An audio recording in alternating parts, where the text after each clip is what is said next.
एक तर खरं आहे की निवडणुकीच्या ज्या मतदार याद्या आहेत त्यामध्ये प्रचंड घोळ आहे, ही वस्तुस्थिती आहे।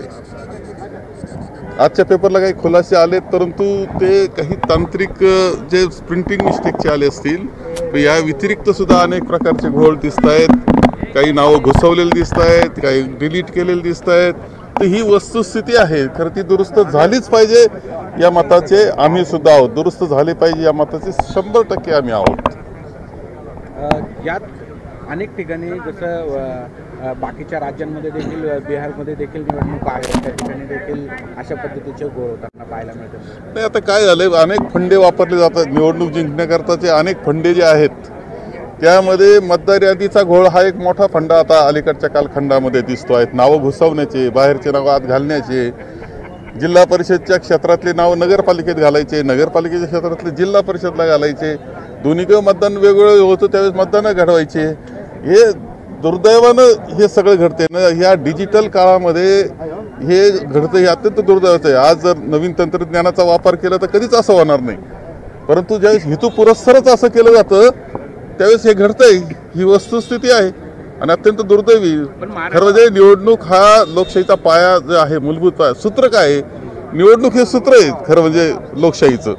लोकांनी निवडून द्यायचं आहे, पण त्याच्यामध्ये घोळ घालून जर तुम्ही यश मिळवणार असाल तर ते अत्यंत दुर्दैवी, लोकशाही करता सुद्धा दुर्दैवी आहे। पण निवडणुका घेऊ नका, ही राज ठाकरेंची मागणी आहे। मला त्यांनी आज काय म्हटलं हे मला माहिती नाही, त्यावर मी त्यामुळं माझं हे, परंतु घोळ आहे हे मात्र 100% आणि तो दुरुस्त झाला पाहिजे या मताचे आम्ही आहोत। साहेब, अहिल्यानगरमध्ये 4-5 जे डॉक्टर आहेत त्यांना, त्यामध्ये मग विखे पाटील मेमोरियल हॉस्पिटल जे असतील यांच्यावरती गुन्हा दाखल झालेला आहे। खरं तर अतिशय गंभीर स्वरूपाचे त्यांच्यावरती आरोप आहेत।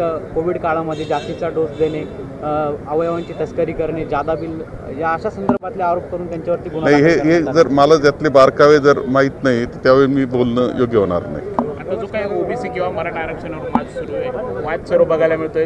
छगन भुजबळांनी देखील परवा म्हटलेलं आहे, एकंदरीत कसं बघताय तेव्हा? मी असं पाहतोय की हा महाराष्ट्र आपण ज्यावेळेस शाहू फुले आंबेडकरांचा महाराष्ट्र म्हणतोय, आपण छत्रपती शिवाजी महाराजांचा, संभाजी महाराजांचा महाराष्ट्र म्हणतोय, त्यावेळेस कधी जातीपाती हे विषय नव्हता।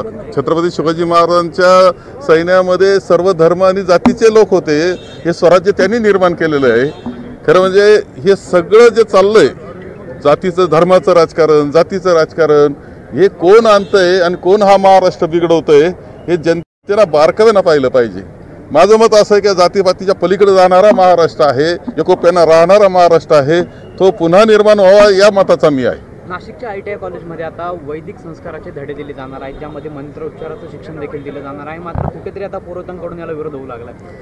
मला खरं म्हणजे पुरोहिताचे आता निरनिराळ्या पद्धतीचे शिक्षणक्रम सुरू करण्याऐवजी पहिले शेतकऱ्याच्या प्रश्नांचं काय केलं याचं उत्तर मिळालं पाहिजे सरकारकडून।